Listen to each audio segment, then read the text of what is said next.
Langit Tel Aviv kembali berwarna merah, sirene meraung tanpa henti. Jutaan warga Israel berlarian panik mencari tempat berlindung. Sementara dari Qom, Iran, bendera merah berkibar sebagai tanda bahwa tiada lagi yang perlu dilakukan selain perang total. Bendera merah yang bernama Ya Lazarat Al-Hussein berkibar di atas kubah ambang suci Masjid Jamkaran setelah serangan Amerika Israel menewaskan pemimpin tertinggi revolusi Islam Iran, Ayatollah Sayyid Ali Khamenei.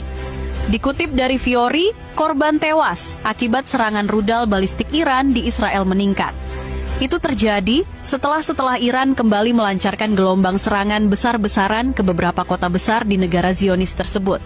Bahkan, rudal balistik Iran menghantam daerah pemukiman padat penduduk di kota Beit Shemesh, menghancurkan sebuah sinagoge dan menyebabkan kerusakan parah pada tempat perlindungan bom umum dan rumah-rumah di sekitarnya. Wali kota Beit Shemesh, Shmuel Greenberg mengatakan bahwa ada puluhan warga yang belum dapat dihubungi dan kemungkinan besar sesuatu terjadi pada mereka. Ia menambahkan bahwa selama pertempuran dengan Iran, tempat perlindungan umum dan ruang aman atau bunker tidak mampu menahan kekuatan dampak langsung rudal balistik Iran. Sementara itu, Korps Garda Revolusi Iran, IRGC, mengatakan pada hari Minggu bahwa mereka telah menyerang kapal induk USS Abraham Lincoln di Teluk setelah serangan Amerika dan Israel menewaskan pemimpin tertinggi mereka.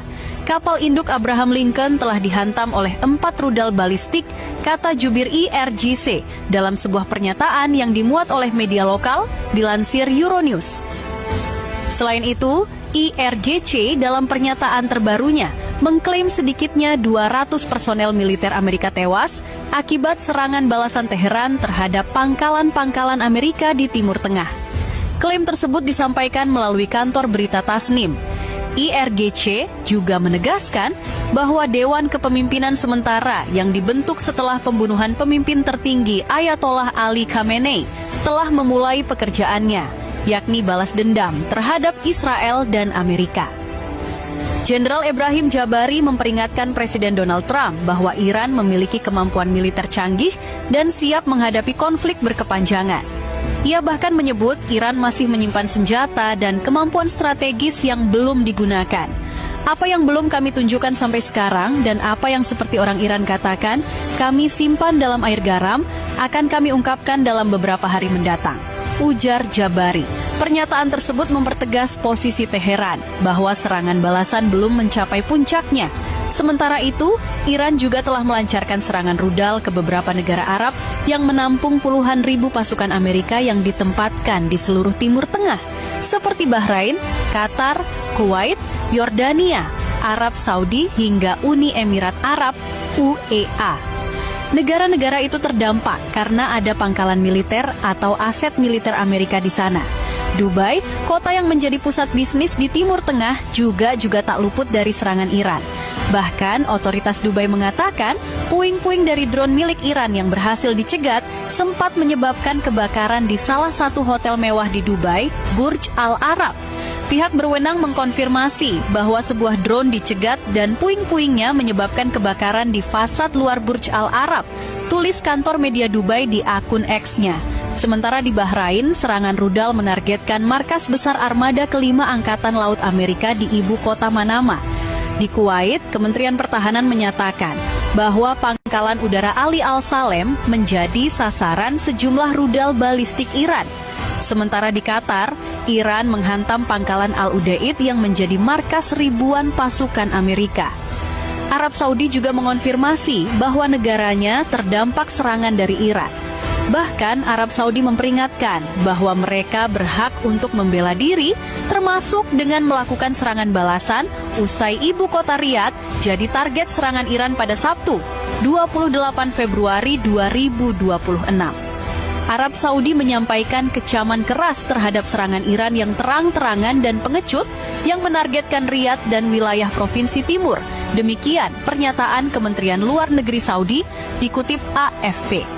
Mengingat agresi yang tidak beralasan ini, kerajaan menegaskan akan mengambil semua tindakan yang diperlukan untuk mempertahankan keamanan dan melindungi wilayah, negara, dan penduduknya, termasuk dengan opsi untuk membalas agresi tersebut, lanjut pernyataan tersebut.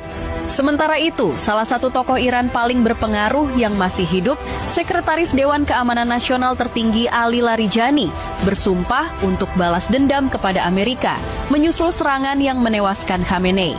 Ia juga mengatakan bahwa negaranya memandang balas dendam sebagai hak dan kewajiban yang sah. Amerika telah menusuk jantung rakyat Iran dan kami akan menusuk jantung mereka, kata Ali Larijani, Sekretaris Dewan Keamanan Nasional tertinggi. Ia berjanji akan melakukan pembalasan lebih lanjut terhadap Amerika dan Israel dengan mengatakan bahwa reaksi dari angkatan bersenjata kami akan jauh lebih kuat. Di sisi lain, menanggapi ancaman Iran, Presiden Donald Trump menggertak balik. Trump menegaskan Amerika akan menyerang Iran dengan kekuatan yang tak pernah dilihat sebelumnya jika negara tersebut bersikeras membalas serangan Amerika Israel. Iran mengatakan mereka akan menyerang sangat keras pada hari ini, lebih keras dari yang pernah mereka lakukan, tulis Trump melalui unggahan di Truth Social dikutip Minggu, 1 Maret 2026. Mereka sebaiknya tidak melakukan itu. Jika mereka tetap membalas, kami akan menyerang dengan kekuatan yang tak pernah terlihat sebelumnya juga, tulis Trump. Sementara itu, Perdana Menteri Malaysia Anwar Ibrahim mengecam pembunuhan pemimpin tertinggi Iran Ali Khamenei, yang menurutnya menempatkan Timur Tengah di ambang ketidakstabilan serius dan berkelanjutan. Saya mengecam pembunuhan Ali Khamenei, pemimpin tertinggi Iran, kata Anwar dalam keterangan di Kuala Lumpur. Ia juga menyampaikan belasungkawa kepada pemerintah dan rakyat Iran. Anwar mengatakan penargetan secara sengaja terhadap seorang kepala negara menetapkan preseden berbahaya dan melemahkan norma serta prinsip yang menopang tatanan internasional. Malaysia menyerukan gencatan senjata segera, perlindungan warga sipil, dan kembalinya dialog yang sungguh-sungguh. Anwar menekankan bahwa penyelesaian krisis tidak dapat dicapai melalui kekerasan, melainkan memerlukan diplomasi, pengendalian diri, dan kemauan politik yang kuat. Senada dengan Anwar, Presiden Prabowo Subianto menyatakan kesiapannya untuk bertolak langsung ke Teheran guna memfasilitasi dialog antara pihak-pihak yang berkonflik di Timur Tengah.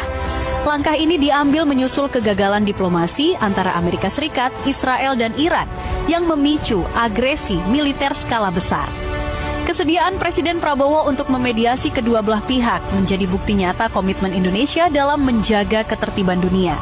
Pemerintah Indonesia, dalam hal ini Presiden Republik Indonesia, menyampaikan kesiapan untuk memfasilitasi dialog bagi terciptanya kembali kondisi keamanan yang kondusif, dan apabila disetujui kedua belah pihak, Presiden Indonesia bersedia untuk bertolak ke Teheran untuk melakukan mediasi.